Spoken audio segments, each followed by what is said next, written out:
경제브리핑 불편한 진실이 여러분의 확실한 두통 치료제가 되어드리겠습니다. 경제 뉴스가 연예 뉴스처럼 쉽게 들리는 그날까지. 경제브리핑 불편한 진실. 경제브리핑 불편한 진실 1월 30일 순서 시작하겠습니다. 최저임금 물음표 322조 박순자. 최근에 이런 현수막이 걸려가지고 화제가 되고 있다고 해요. 네.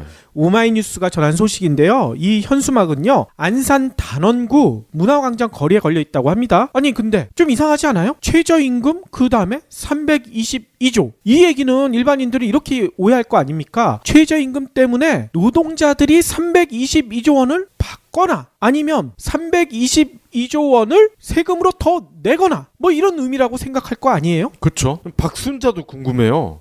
김떡순이라고 있잖아요. 예예. 김밥, 떡볶이, 순대. 뭐 그런 게 아닐까 싶기도 하고. 아, 그런 건 아니고요. 이 지역구 의원이시래요. 아, 그래요? 예, 이 현수막을 걸어놓은 거라고 합니다. 그런데 재미난 것은요, 아까 최저임금 물음표 322조 있잖아요. 그 사이에 아주 작은 글씨로, 검은 글씨로 뭐가 써져 있느냐? 세금이라고 적혀 있다는 거예요.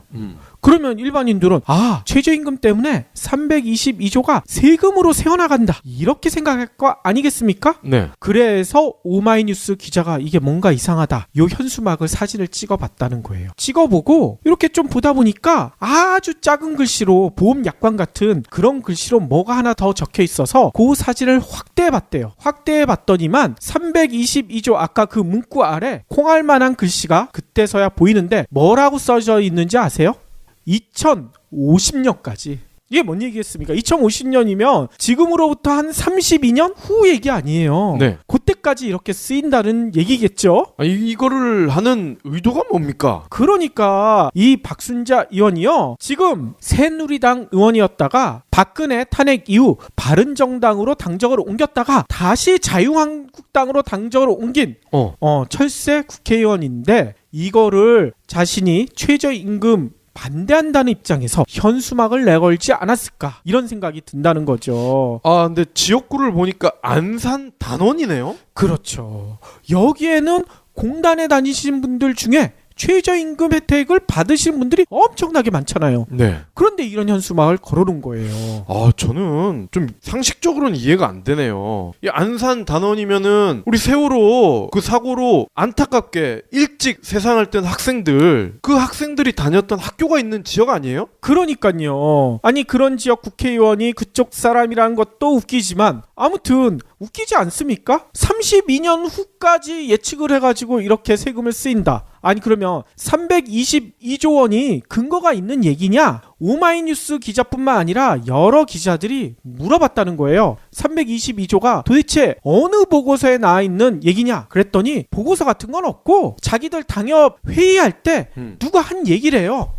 누가 했을까? 누가 한마디를 했는데 그걸 그대로 갖다 적었다고 합니다. 그러면서 박순자 의원은 이런 얘기까지 했대요. 이 현수막은 내가 자의적으로 건 게 아니다. 자유한국당 중앙당에서 일괄적으로 걸라고 시안을 보내줘서 우리는 그 시안 받은 대로 걸었을 뿐이다. 이런 해명을 한다고 합니다. 근데 실제로요, 이 현수막이 안산 단원뿐만이 아니래요. 저희 지역구 은평구에도 걸려 있고요. 네. 서울 시내 곳곳에 이게 걸려 있다고 합니다. 이런 가짜 현수막 우리가 어떻게 봐야 될까요? 이렇게 보일락말락하게 글씨를 쓴다는 것 자체가 누군가를 조롱하려는 거 아니에요? 그렇죠. 조롱하거나 보험약관 생각나실 수밖에 없을 텐데, 네. 보험약관도 이렇게 조그맣게 적는 이유가 뭐겠습니까? 나중에 보험금 청구했었을 때 안 주기 위한 근거를 만들기 위한 거 아니겠어요? 네. 322조 근거가 뭐냐? 근거는 없으니까 2050년까지 길게 잡아놓은 거야. 그때까지 하면 그 정도 쓰이지 않을까? 이런 게 말이 됩니까? 그리고 쓰이면 어때? 국민을 위해서 쓰겠다는데. 그러니까요. 그것도 말이 안 되고요. 그런데 일반 국민들은 그냥 322조 요것만 보고 보통 그렇게 생각하죠. 한 1, 2년 내에 그 정도로 세금이 많이 들어가겠구나. 이거 최저임금에 뭔가 문제가 있지 않냐? 이런 오해를 할 거 아닙니까? 그렇죠. 이런 식으로 호도해가는 가짜 뉴스를 넘어 가짜 현수막까지 등장하는 거. 야, 진짜 아직도 적폐 너무나 많은 것 같아요. 얼마나 절박하면 이런 말도 안 되는 짓을 하겠습니까? 그러면 오늘 꼭 챙겨야 할 경제 브리핑. 개인 신용평가 체계 있죠. 이거에 대한 불만들이 상당히 많더라고요. 나는 세금도 잘 내고 월급도 잘 나오는데 신용평가가 너무 낮아. 그래서 대출 받을 때 이자 너무 많이 내. 예. 이런 분들 많잖아요. 이런 불만 사항들이 많기 때문에요. 개인 신용평가 체계를요. 등급제에서 점수제로 바꿀 거라고 합니다. 그래서요. 금융위원회에 따르면요. 이렇게 바꾸면 어떤 효과가 있느냐? 간단하게 말씀드리면요. 240만 명이요. 평균 1%포인트의 이자 절감 효과를 볼 수 있을 것이다. 이런 내용이 나왔대요. 좋은 거네요. 그러니까요. 이 내용은요. 금융위원회가 오늘 밝혔는데요. 개인 신용평가 체계 종합 개선 방안 여기에 들어있다고 합니다. 여러분들 많이 알고 계시겠지만 현재는 개인 신용평가 체계가 1에서 10등급까지 이렇게 등급제로 돼 있잖아요. 근데 이거를요. 미국과 독일 같은 점수제로 바꿀 예정이래요. 사실상 같은 신용도로 볼 수 없는 300만에서 1000만이 한 등급에 못 끼는 등 문제점이 적지 않았다. 이런 지적이 많았기 때문이라고 해요. 실제로요. 신용 점수가요. 664점인 사람은요. 7등급에 해당되거든요. 7등급이 600점에서 664점까지예요. 그래서 제도권 금융회사에서 대출 받기가 기존에는 어려웠다고 합니다. 하지만 점수제로 바뀌게 되잖아요. 그러면 기존 6등급과 비슷하게 간주가 된다는 거죠. 한 등급이 올라간다는 겁니다. 네. 그래서 금융위의 시뮬레이션에 따르면요. 이렇게 되면 약 240만 명이 기존 등급제보다 대출금리에서 연 1%포인트 정도 금리 절감 혜택을 받을 것으로 추정된다. 이렇게 밝힌 거죠. 은행, 상호금융, 보험, 캐피탈, 카드, 저축은행, 대부업 등 대출로 빌린 업권을 중심으로 매겨지던 신용평가가 각 대출의 금리를 중심으로 매기겠다는 얘기인 거예요. 어허. 제2금융권을 이용하더라도요. 금리 차이가 큰데 현재는요. 캐피탈, 카드사에서 빌리면 평균 0.88등급, 저축은행에서 빌리면 1.61등급이 하락할 것으로 보인대요. 금리 중심의 신용평가로 중금리 대출자 41만 명의 신용점수가 상승할 수 있고요. 이 중 21만 명은 등급 자체가 오를 수가 있다는 거죠. 네. 그리고요. 또 이런 제도도 바뀐다고 합니다. 일정 금액을 일정 기간 이상 갚지 못하면 중단기 연체로 등록돼가지고요. 신용점수 등급이 하락하게 되잖아요. 이 기준도 시대에 맞게 바뀐다고 해요. 네. 단기 연체는 10만 원 이상, 5일 이상 연체 이렇게 기준이 돼 있잖아요. 단기 연체 등록 기준을요. 30만 원 이상, 30일 이상으로 완화할 방침이라고 해요. 장기 연체는 현재 50만 원 이상, 3개월 이상 연체인데 이것도요. 등록 기준을 100만 원 이상, 3개월 이상으로 변경할 방침이라고 합니다. 이를 통해서요. 현재 단기 연체 등록자 123만 8천 명 중 6만 3천 명, 그리고 장기 연체 등록자 94만 3천 명 중 6만 4천 명. 요 분들이 등록 해지가 된다는 거죠. 혜택을 입게 된다는 겁니다. 그런데 또 항상 이 법을 나쁜 쪽으로 쓰는 분들도 있잖아요. 그렇죠. 이런 도덕적 해이에 대한 우려가 크죠. 그래서요. 최근 5년간 2건 이상의 연체 이력이 있으면요. 현행대로 3년 남겨둘 방침이라고 해요. 아무튼요. 서민들이 이렇게 은행권 거래하기가 너무나 힘들다 얘기가 많이 나왔었는데 이렇게 이자도 내려가고 하면 조금 더 수월하게 금융권에 접촉할 수 있지 않을까 이런 생각이 드는데요. 또 한 가지 우려는요. 은행들이 어떤 꼼수를 내놔서 이거를 또 막을까? 우리가 이거를 또 유심히 살펴봐야 되겠죠. 대출 금리를 올리겠죠 뭐.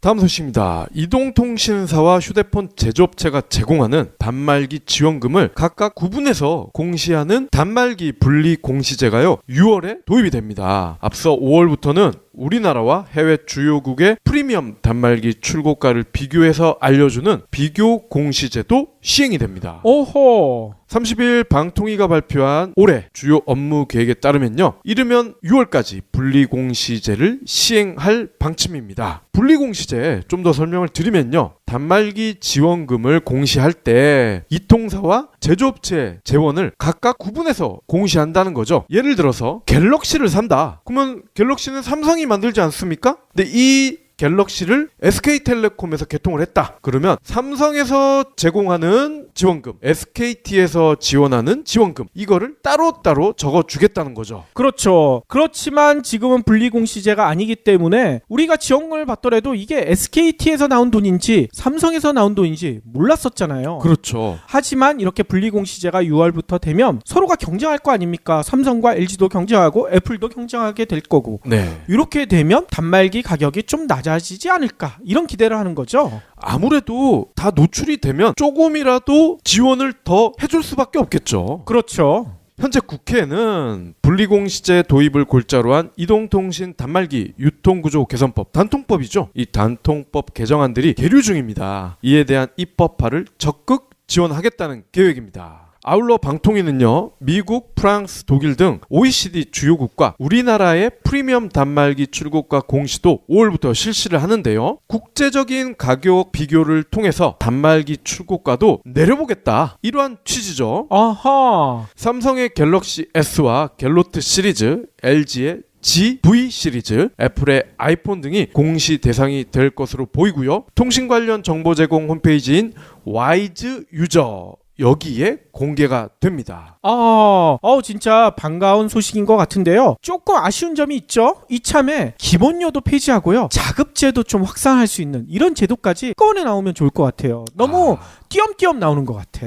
뭐 늘 그렇듯 한꺼번에 뭔가를 이루어지기를 기대하면 안 되겠죠. 제가 성격이 좀 급해서.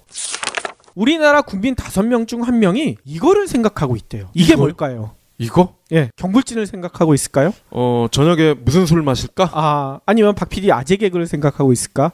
뭐 그건 아니고요. 창업을 계획하고 있다고 합니다. 아하. 이 내용은요, 중소벤처기업부와 한국청소년기업가정신재단이 설문조사를 한 내용에서 나왔대요. 2년 내 창업 계획이 있는가를 물어봤더니만요, 개인은 7.3%가 있다고 합니다. 그러면 2년 이후에 계획이 있는가 물어봤더니 11.7%가 있다고 얘기했다는 거죠. 그러니까 이걸 합치면 거의 20% 가까이 되지 않겠습니까? 네. 반면 창업 계획이 없다는 답변은 80.9% 이렇게 나타났다는 거예요. 아니 그러면 창업을 왜 생각하느냐, 그 이유에 대해서 물어봤더니만요, 자아실현, 자율성, 성취감 이런 개인적인 요인이 가장 많이 꼽혔대요. 그리고 이어서요, 사회 경제적 성공 이걸 꼽으신 분들도 많았고요. 우수한 사업 아이템 보유 이런 분들도 계셨나 봐요. 응답자들은요, 기업가 정신 활성화를 저해하는 요인 이게 뭐냐 이런 질문에 대해서 안정된 직업에 대한 선호 이걸 꼽으신 분이 가장 많았고요. 실패에 대한 두려움, 입시 위주의 교육 이걸 꼽으신 분들도 많았다고 합니다. 개인의 기업가 정신 점수 이것도 한번 매겨보라고 했더니만요, 기업가적 태도 및 의도 부분에서 가장 많은 점수를 받았고요. 그 중에 창업 및 창업가에 대한 긍정적인 인식 수준이 높은 것으로 나타났대요. 그리고 국내 기업의 경우에는요, 비전과 전략 부분에서 강점을 보였다고 합니다. 이 조사를 한 한국청년기업가정신재단 남민우 이사는 이런 얘기를 했어요. 어려운 경제 상황에서도 개인과 기업의 기업가적인 포부 혁신성이 위축되지 않았다는 점이 이번 설문조사 결과 확인됐다. 이런 얘기를 했다는 거죠. 그러면 정말 다행인데 어쩔 수 없이 창업을 하는 분들도 많지 않을까 싶어요. 그러니까요. 저희가 창업 시장의 불편한 진실을 전해주시는 이문열 컨설턴트가 늘 하는 얘기 아니겠습니까? 창업 좋은데 등 떠밀리는 창업 그건 절대 안 된다. 예. 그러면 오늘의 섹션 시작할 텐데요. 오늘은 박 PD가 요즘 가장 핫한 아이템 전기차 얘기를 해주신다고 하셨어요. 그렇습니다. 일단 이 바깥 사정을 살짝 알려드려야 될 것 같아요. 알리바바 하면은 아시아 기업 중에는 가히 최고라고 할 수 있지 않습니까? 그렇죠. 예, 이 알리바바가요, 전기차 투자에 드디어 나섰다고 합니다. 직접 만드나요? 투자를 하는 방식입니다. 아하. 월스트리트 저널이 어제 보도를 했는데요. 알리바바, 폭스콘, 그리고 벤처 캐피탈 회사인 IDG 캐피탈이요, 중국 전기차 제조업체인 샤오펑 모터스에 22억 위안, 우리 돈으로 약 3,700억을 투자한다고 합니다. 하필이면 펑이네요. 예, 샤오펑. 이 샤오펑의 전기차 생산 및 리서치에 이 투자금이 활용될 예정인데요. 샤오펑은 광저우에 본사가 있대요. 그래요? 근데 얘네가 우리 노한나 셀러문 대표가 다녀왔던 CES에 출품을 했는데 여기에 SUV 전기차를 내놨다는 거예요. SUV 전기차는 지금까지 많이 안 나오지 않았나요? 그렇죠. 아주 희소성이 있는데 여기서 많은 사랑을 받았다고 합니다. 그러겠군요. 근데 제가 좀 더 찾아보니까 알리바바가 처음이 아니더라고요. 그러면 어디가 있어요? 이미 우리가 많이 알고 있는 바이두, 텐센트. 아하. 얘네가 선수를 쳤더라고요. 그렇군요.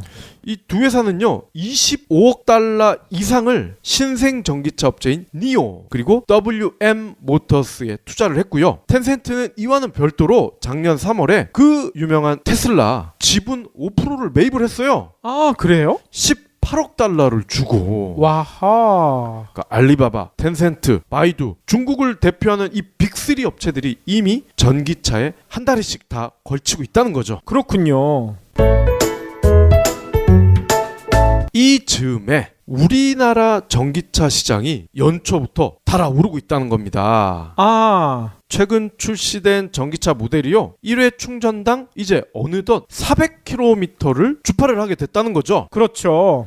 그동안의 전기차의 약점이 이거 아니었습니까? 기껏해야 150km? 이렇게 돼버리면 수도권 출퇴근을 하시는 분들은 간단간단할 수가 있어요. 그렇죠. 차가 막히거나 이렇게 되면은. 자, 근데요 벌써 각 사별 전기차 사전 계약 대수가 정부 보조금 지급 목표인 2만 대를 넘어섰다는 거예요. 아, 쉐보레 볼트 EV 같은 경우는요 사전 계약 3시간 만에 5,000대가 동이 났습니다. 그리고 현대차의 코나 EV가 12,000여 대, 아이오닉이 3,000여 대. 벌써 없어서 못 판다 이런 얘기가 나오고 있다는 거죠. 그렇죠. 이 정부 보조금 받기 위해서 시청이나 구청 앞에 줄 서는 사람들도 그렇게 많다고 하더라고요. 애플 1호점만 그런 줄 알았더니. 그러니까요. 자, 여기다가요 르노 삼성 수입차 업계도요 전기차를 팔고 있고 올 하반기에는요 기아에서도 새로운 전기차가 나옵니다. 그래서 대략 4만 대를 넘는 것은 시간 문제다 이런 분석이 지배적이죠. 2014년만 해도요 우리나라 전기차 판매량이 1,000대밖에 안 됐대요. 그래요? 근데 올해 벌써 벽두부터 2만 대 넘어버렸잖아. 아하. 5년 만에 20배가 성장한 것이죠. 올해 160만 대 이를 것으로 예상되는 전체 승용차 시장에서 2만 대 정도면 비중이 1.2%밖에 되진 않아요. 하지만 하반기까지 했을 때 4만 대라고 했으니까 어느덧 2.5%, 3%에 육박을 하게 되고 올해 이렇게 3%까지 찍게 되면 내년, 내후년 파이가 더 빠른 속도로 커질 수밖에 없다는 거죠. 그러겠죠. 올해 전기차 판매 1위 이미 코나가 예약을 한 거나 다름이 없거든요. 예예. 이 코나가요 대기 순번이 벌써 내년으로 넘어갔다는 거야. 아니, 올해 사겠다고 신청을 해도 차 받는 건 내년이라고요? 그렇죠. 아이고. 그래서 현대차가 또 꼼수를 썼어. 이 고객 뺏기면 아깝잖아요. 그렇죠. 내년 출고 고객에 한해서 2년간 무제한으로 충전을 할 수 있는 카드를 선물로 주고 있다는 거죠. 아, 그러면 전기료를 하나도 내지 않고 전기차를 몰 수가 있는 셈이겠네요. 그렇죠. 야하. 대신에 좀 부지런해야 돼. 그리고 인내심이 있어야 돼. 이 카드를 자기만 받겠어요? 수천 명, 수만 명이 받을 텐데 이 충전할 때 줄이 꽤 길겠죠. 아하. 자, 요 카드 얘기를 잠깐 하고 넘어가겠습니다. 이게 안 그래도 요즘 사회 문제로 비화가 될 수 있다 이러한 지적이 나오고 있거든요. 이 카드가요 발급 후에 2년간 전국에 있는 공용 급속 충전기를 충전량 이거에 상관없이 무제한 쓸 수가 있어요. 또 국내 95% 이상의 인프라를 구축한 환경부 그리고 한전의 약 3,000기 급속 충전기와도 호환이 됩니다. 아하. 그러니까 전화로 치면은 로밍이 된다는 거죠. 그렇군요. 그렇기 때문에 여기 충전기도 무제한으로 쓸 수가 있습니다. 결국 이 카드 하나만 있으면요 우리나라 전역에 깔린 급속 충전기의 약 95%를 이용을 할 수가 있다는 거예요. 자, 근데 3,000여 개의 충전기가 있는데 현재 1만 대가 넘는 현대차 고객이 이거를 다 몰려가서 쓴다. 그러면은 기다리는 시간은 차치하더라도 이 충전기 국가가 무상으로 구축을 해서 유료로 사용하는 경우가 많이 있거든요. 그렇죠. 이렇게 되면은 지금 현재 가정용으로 쓰고 있는 충전기 이거 쓸 사람이 있을까요? 아무래도 없겠죠. 네. 뿐만 아니라 그냥 배터리 같은 거 들고 가가지고 무료로 충전할 것 같아. 자동차 배터리 아니라 그냥 일반 배터리도요. 네.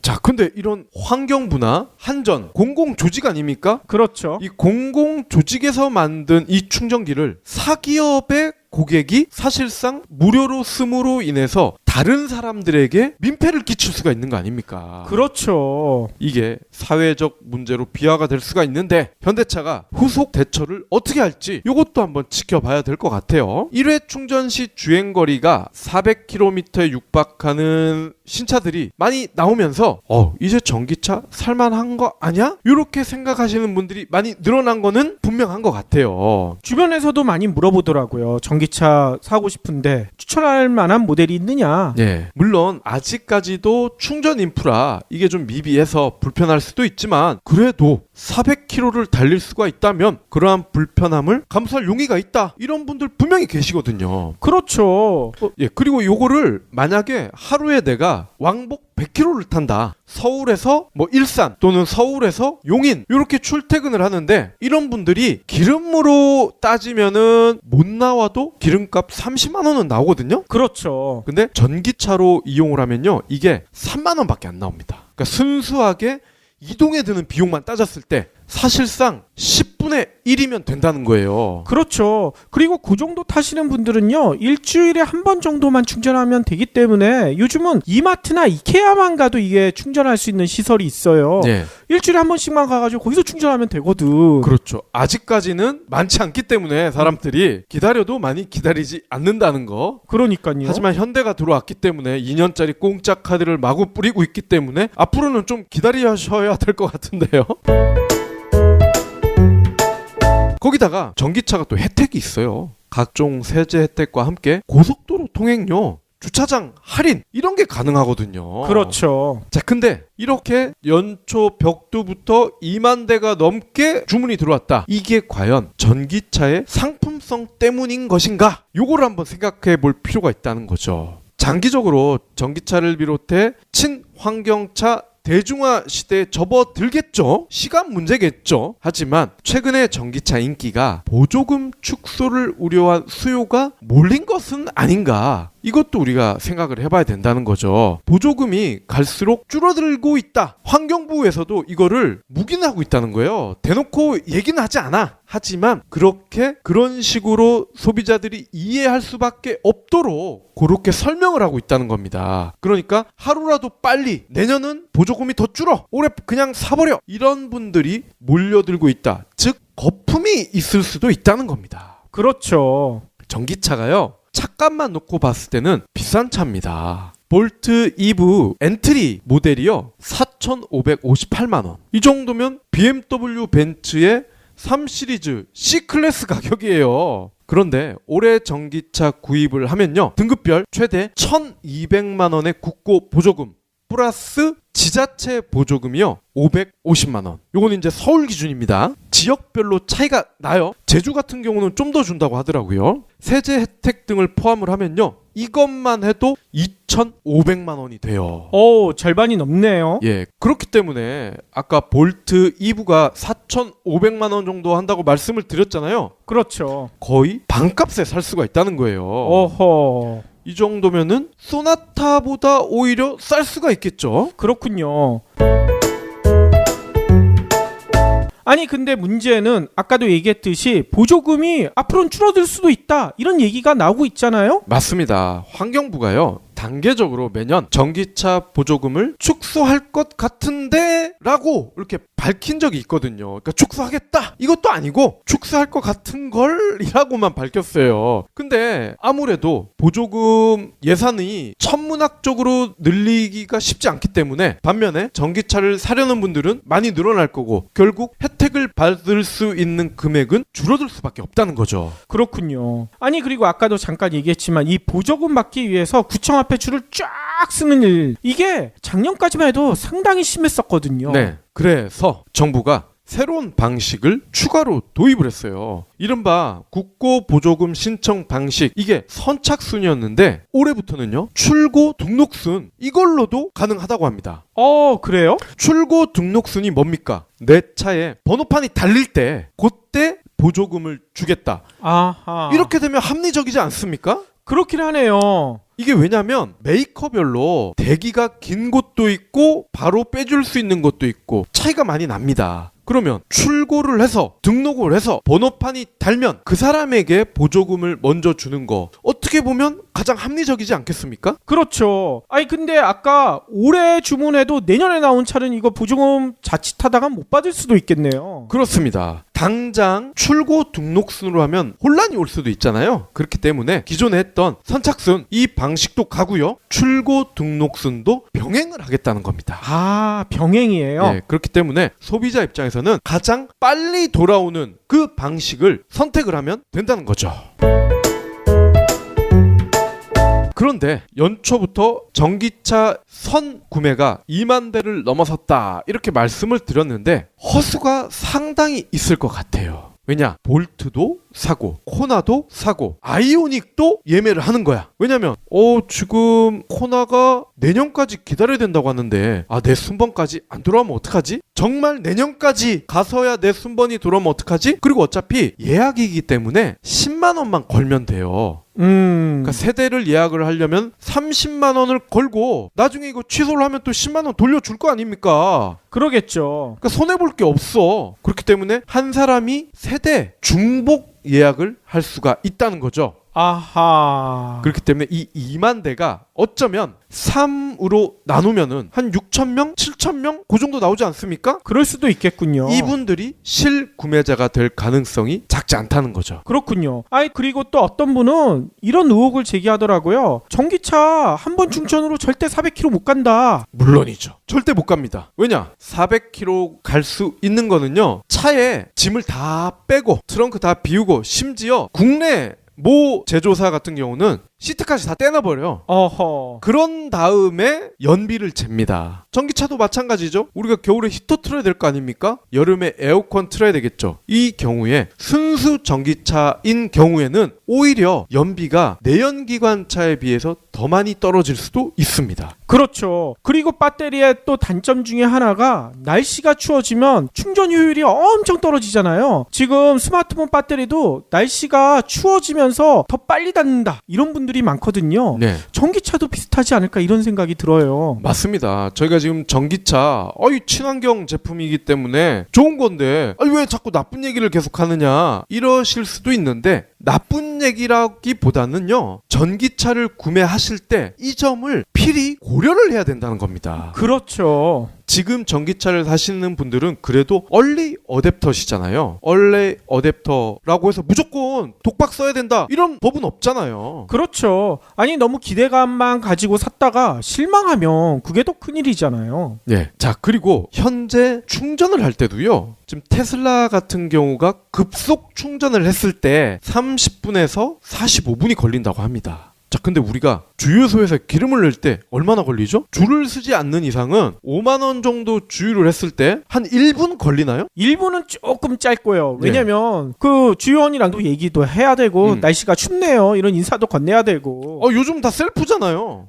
셀프로 해도 이거 누르는 게 많기 때문에 1분 안에는 안 돼요. 하긴 그런 건 있더라고요. 이 주유기라고 해야 되나요? 이게 신형은 기름이 엄청 빨리 들어가. 근데 구형은 천천히 들어갑니다. 아하. 그러니까 5만 원을 넣어도 아주 오래 걸리긴 하더라고요. 그렇죠. 아니 이게 정확하게 맞는 얘기인지 모르겠지만요. 어떤 분은 이런 얘기해요. 주유할 때 이게 딱 거는 거 있잖아요. 네. 자동으로 쭉 들어가게 하는 거. 그러면 기름이 정량보다 좀 덜 들어갈 수가 있대요. 그렇기 때문에 보통 셀프 주유소에서는 주유원들이 또 와가지고 이거 걸어놓고 하세요 자꾸 그러는데 이게 그 이유 때문이고요. 기름을 정량대로 넣고 싶으면요 살짝 중간 정도 속도로 들어갈 수 있게 자기가 잡고 넣는 게 가장 좋다 이런 얘기를 하시는 분들도 있어요. 근데 이게 확실한지 아닌지는 잘 모르겠어요. 요거는 이쪽 전문가가 제보를 해주시면 될 것 같아요. 예. 저는 혹시나 이게 빠질까봐 떨어질까봐 잡고 하긴 하는데 예. 겨울에는 손이 시렵죠. 자, 그리고 아까 추울 때는 배터리 성능이 떨어진다라고 말씀하셨잖아요. 혹여나 물론 그러면 안 되겠지만 우리 이번에 아이폰 배터리 게이트 체감을 했잖아. 그렇죠. 제조사에서 전기차의 배터리 수명도 인위적으로 이렇게 계획적 노후화도 가능할 수 있지 않을까 의심을 해볼 수가 있는 거죠. 충분히 가능하죠. 전기차는 아이폰보다 최소한 20배? 30배는 비싸잖아. 보조금을 받아도. 그렇죠. 보조금을 안 받으면 40배, 50배가 비쌉니다. 이때 맞아요. 배터리를 상대로 계획적 노후와 장난을 치기 시작하면 소비자 입장에서는 대책이 없죠. 그렇죠. 그 배터리 교체하는데 돈이 엄청 들어간다고 하더라고요. 비근한 예가 있습니다. 여러분들 요즘 많이 좋아하는 무선 청소기 있죠. 네. 무선 청소기 좋다고 다들 그거 사셨는데 나중에 실망하는 경우가 있대요. 왜냐하면 무선 청소기가 이것도 배터리로 돌아가기 때문에 2년 정도 되면 배터리 수명이 다 안 돼요. 그러면 그걸 바꾸려고 하잖아요. 그러면 청소기 값의 거의 3분의 1 아니면 절반 값이라는 거예요. 청소기를 새로 사는 게 더 쌀 수도 있다는 얘기인 거죠. 그렇죠. 우리 핸드폰도 그렇잖아요. 배터리나 액정이 나갔을 때 이거 교환하러 가면 거의 반값이잖아. 그러니까요. 그래서 새 거 사는 분들이 대부분이죠.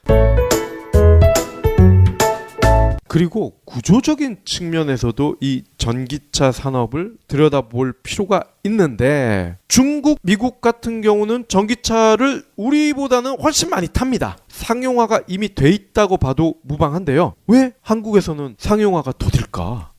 이유가 뭘까요? 왜 그럴까? 현대 기아차 때문은 아닐까? 의심을 해볼 수가 있다는 거죠. 충분히 가능하죠. 현대기아는 내연기관 모터를 만드는 그런 능력에 최적화가 돼 있기 때문에 아무래도 전기 모터라든지 전기차와 관련된 것을 만들려면은 시간이 필요하다. 그렇기 때문에 자체 체력을 키울 때까지는 시장 방어를 할 필요가 있다고 느끼지 않았을까? 그래서 한국의 상용화가 느린 것 아닐까라고 저만 한번 의심을 해봅니다. 이제 어느 정도 자체 체력을 키울 수 있는 시간을 마련을 했고 상당 부분 시간이 지났기 때문에 이제야 이런 코나나 아이오닉 같은 것들이 쓸만한 것들이 이제서야 나오는 것 아닌가 그렇게 한번 추측을 해보거든요. 자, 그리고 중국, 미국, 일본 여기는요 우리로 치면 하이마트 이런 데 가면은요 태양광 패널 이런 게 전시가 돼 있대. 그래서 우리가 에어컨을 사듯이 이들 나라 국민은요 하이마트와 같은 양판점에 가서 나 이 패널로 주쇼 그러면은 우리가 에어컨 삽니다 한다고 해서 그거 본인이 직접 설치하지 않죠. 그렇죠. 마찬가지로 이 패널 내가 살게요 하면은 그쪽 관련 설치업자분이 다음날 약속된 날에 오셔가지고 에어컨 달듯이 다 설치를 해준다는 거예요. 그렇기 때문에 태양광 발전을 더 많이 할 수가 있는데 제가 이 말씀을 왜 드리냐면은 앞으로 전기차 보급이 늘어나면은 내연기관 차는 그만큼 줄어들지 않겠습니까? 그렇죠. 저만 해도 지금 당장 2, 3년 안에 충전은 물론이고 배터리 성능이 좋아져서 500, 600km 갈 수 있는 차가 나오면 전 무조건 전기차를 살 거거든요. 그러면 휘발유차나 경유차 판매 비중이 급감을 할 겁니다. 이 얘기는 휘발유나 경유를 넣는 사람들도 급감을 한다는 얘기고요. 이 얘기는 정부 입장에서는 세수가 급감을 한다는 겁니다. 현재 휘발유를 5만 원어치 넣으면 세금이 얼마인지 아시죠? 저희가 여러 번 방송을 통해서 짚어드렸었잖아요. 네, 5만 원 기름 넣으면은 세금이 최소 3만 원입니다. 그러니까 순수하게 기름을 쓰는데 드는 돈은 2만 원밖에 되지 않는다는 겁니다. 그만큼 기름을 넣을 때 세금 비중이 엄청나다는 건데 이 엄청난 세금 과연 정부에서 포기할까요? 절대 포기 못합니다. 한마디로 그 세금을 전기에 매길 수가 있다는 얘기인 거군요. 그렇습니다. 앞으로는 전기료가 휘발유나 경유에서 뜯어냈던 그 세금만큼 벌충을 해야 되기 때문에 전기료가 올라갈 수밖에 없다. 다만 이게 우리가 선풍기를 쓸 때 쓰는 전기인지 전기차를 충전할 때 쓰는 전기인지 이거는 당연히 구분을 해서 가격을 매기긴 할 겁니다. 하지만 그렇더라도 전기차에 충전을 할 때 드는 전기료 이거는 비싸질 수밖에 없거든요. 비싸지면 어떻게 하나요? 그래서 우리가 태양광 발전을 해야지. 저희 심정현 대표님이 되게 좋아하겠군요. 네. 요거는 뭐 웃자고 한 소리고요. 실제 이렇게 자동차에 충전을 하기 위해서 들어가는 전기, 이 전기료 비싸진다. 그럼 어떻게 될까요? 우리 지금 에어컨, 겨울에 쓰는 전기 히터 어떻습니까? 이PD님은 여름에 에어컨 거의 안 트시죠? 베란다에 태양광 발전한 다음부터는 에어컨 많이 튼다니까요. 그래요? 그때 얘기 드렸잖아요. 제가 알기로는 땀 뻘뻘 흘리면서 대나무판 위에서 주무시고 막 그러는 것 같은데. 우리 집엔 대나무판이 없습니다. 자, 마찬가지. 지금도 에어컨 거의 안 돌려요. 왜? 전기료 나갈까봐. 근데 전기차가 대중화가 됐다? 전기료가 훨씬 더 비싸질 겁니다. 그러면은 전기료가 아까워서 전기차를 모시고 살 수밖에 없다는 거예요. 전기료 아끼기 위해서 전기차는 모시고 전기로 가는 버스, 전기로 가는 전철을 더 많이 타게 될 수도 있다는 거죠. 아니면 뭐 가정마다 태양광 발전기 하나씩 달아가지고 전기차의 전기는 거기서 다 받아야 되겠네요. 아, 그러니까요. 태양광 발전을 필히 해야 될 것 같긴 해요. 그러면 오늘의 결론은 태양광 발전기네요. 그렇게 됐네요.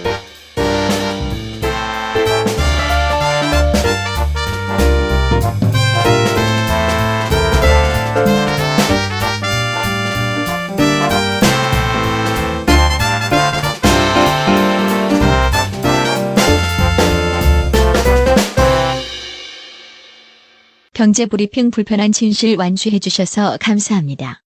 하트 투척, 댓글 남기기, 계좌 후원 등 다양한 방법으로 힘을 보태주세요. 계좌 정보는 경제브리핑 팟빵 공지 코너에 있습니다. 여러분의 응원, 콘텐츠로 보답하겠습니다. 이렇게 이자도 내려가고 하면 조금 더 수월하게 금융권에 접촉할 수 있지 않을까 이런 생각이 드는데요. 또 한 가지 우려는요. 은행들이 어떤 꼼수를 내놔서 이거를 또 막을까? 우리가 이거를 또 유심히 살펴봐야 되겠죠. 대출 금리를 올리겠죠 뭐.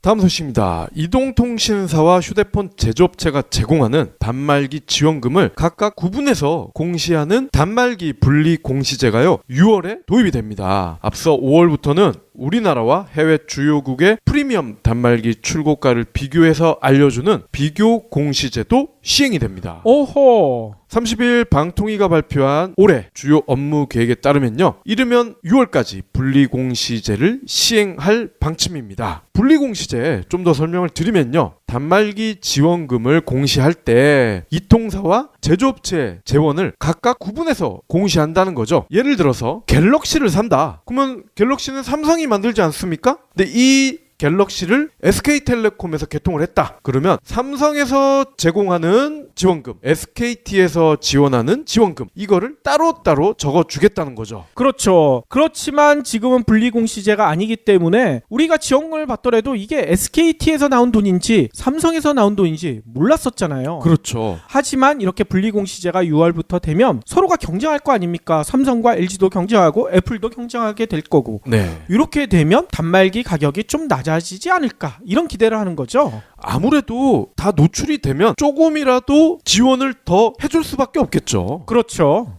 현재 국회에는 분리공시제 도입을 골자로 한 이동통신 단말기 유통구조 개선법, 단통법이죠. 이 단통법 개정안들이 계류 중입니다. 이에 대한 입법화를 적극 지원하겠다는 계획입니다. 아울러 방통위는요, 미국, 프랑스, 독일 등 OECD 주요국과 우리나라의 프리미엄 단말기 출고가 공시도 5월부터 실시를 하는데요. 국제적인 가격 비교를 통해서 단말기 출고가도 내려보겠다. 이러한 취지죠. 아하, 순자 의원이요. 지금 새누리당 의원이었다가 박근혜 탄핵 이후 바른정당으로 당적을 옮겼다가 다시 자유한국당으로 당적을 옮긴 철새 국회의원인데 이거를 자신이 최저임금 반대한다는 입장에서 현수막을 내걸지 않았을까 이런 생각이 든다는 거죠. 아, 근데 지역구를 보니까 안산 단원이네요. 그렇죠.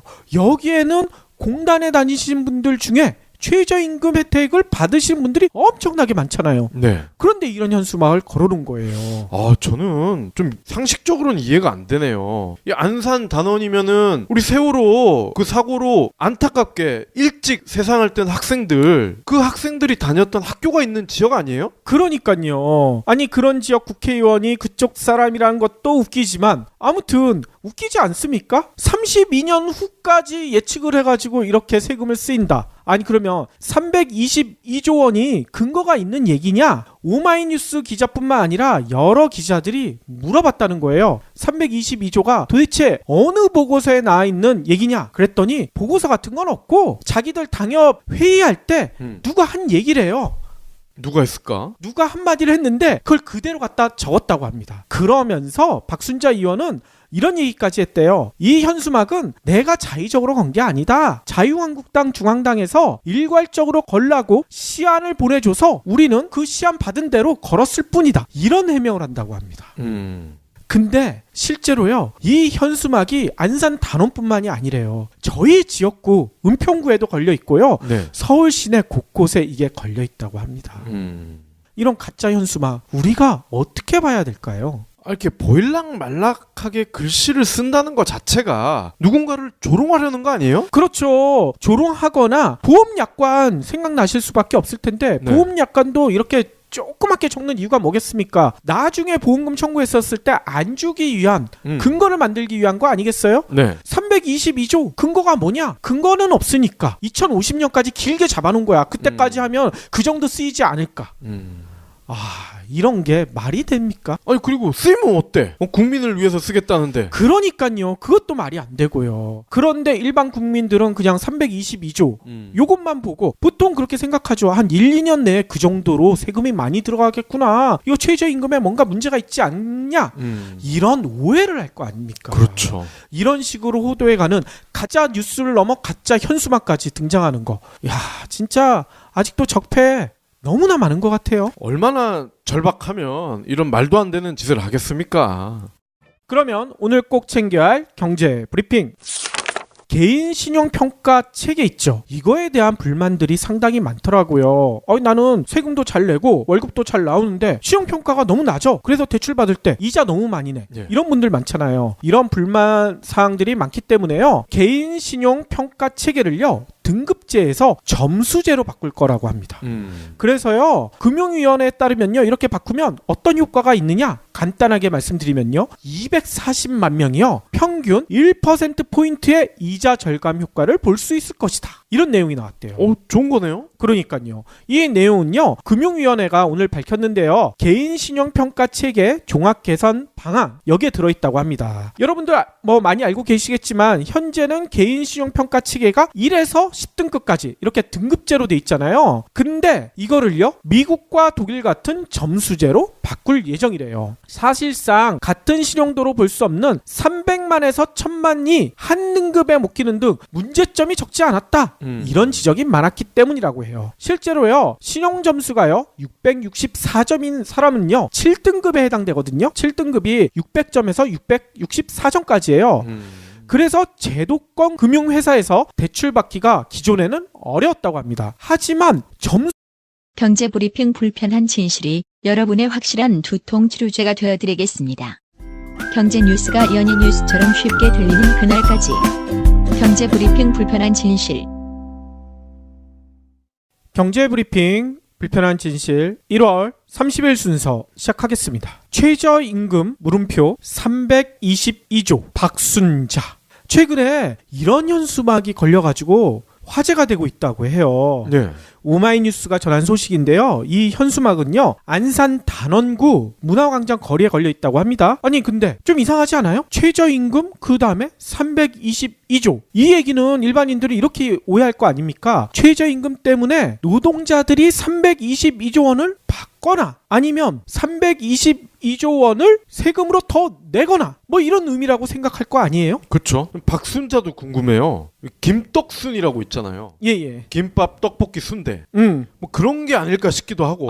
그런 건 아니고요. 이 지역구 의원이시래요. 그래요? 예, 이 현수막을 걸어놓은 거라고 합니다. 그런데 재미난 것은요. 아까 최저임금 물음표 322조 있잖아요. 그 사이에 아주 작은 글씨로 검은 글씨로 뭐가 써져 있느냐? 세금이라고 적혀 있다는 거예요.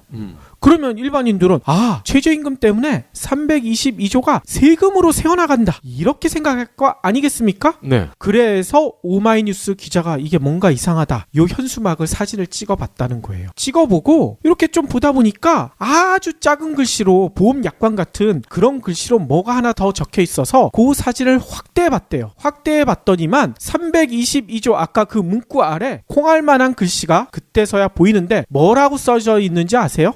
2050년까지. 이게 뭔 얘기겠습니까? 2050년이면 지금으로부터 한 32년 후 얘기 아니에요. 네. 그때까지 이렇게 쓰인다는 얘기겠죠? 이거를 하는 의도가 뭡니까? 그러니까 이 박수제로 바뀌게 되잖아요. 그러면 기존 6등급과 비슷하게 간주가 된다는 거죠. 한 등급이 올라간다는 겁니다. 네. 그래서 금융위의 시뮬레이션에 따르면요. 이렇게 되면 약 240만 명이 기존 등급제보다 대출금리에서 연 1%포인트 정도 금리 절감 혜택을 받을 것으로 추정된다. 이렇게 밝힌 거죠. 은행, 상호금융, 보험, 캐피탈, 카드, 저축은행, 대부업 등 대출로 빌린 업권을 중심으로 매겨지던 신용평가가 각 대출의 금리를 중심으로 매기겠다는 얘기인 거예요. 어허. 제2금융권을 이용하더라도요, 금리 차이가 큰데 현재는요, 캐피탈, 카드사에서 빌리면 평균 0.88등급, 저축은행에서 빌리면 1.61등급이 하락할 것으로 보인대요. 금리 중심의 신용평가로 중금리 대출자 41만 명의 신용점수가 상승할 수 있고요. 이 중 21만 명은 등급 자체가 오를 수가 있다는 거죠. 네. 그리고요, 또 이런 제도도 바뀐다고 합니다. 일정 금액을 일정 기간 이상 갚지 못하면 중단기 연체로 등록돼 가지고요, 신용점수 등급이 하락하게 되잖아요. 이 기준도 시대에 맞게 바뀐다고 해요. 네. 단기 연체는 10만 원 이상, 5일 이상 연체 이렇게 기준이 돼 있잖아요. 단기 연체 등록 기준을요, 30만 원 이상, 30일 이상으로 완화할 방침이라고 해요. 장기 연체는 현재 50만 원 이상, 3개월 이상 연체인데 이것도요, 등록 기준을 100만 원 이상, 3개월 이상으로 변경할 방침이라고 합니다. 이를 통해서요, 현재 단기 연체 등록자 123만 8천 명 중 6만 3천 명, 그리고 장기 연체 등록자 94만 3천 명 중 6만 4천 명, 요 분들이 등록 해지가 된다는 거죠. 혜택을 입게 된다는 겁니다. 아, 그런데 또 항상 이 법을 나쁜 쪽으로 쓰는 분들도 있잖아요. 그렇죠. 이런 도덕적 해이에 대한 우려가 크죠. 그래서요, 최근 5년간 2건 이상의 연체 이력이 있으면요, 현행대로 3년 남겨둘 방침이라고 해요. 아무튼요, 서민들이 이렇게 은행권 거래하기가 너무 힘들다 얘기가 많이 나왔었는데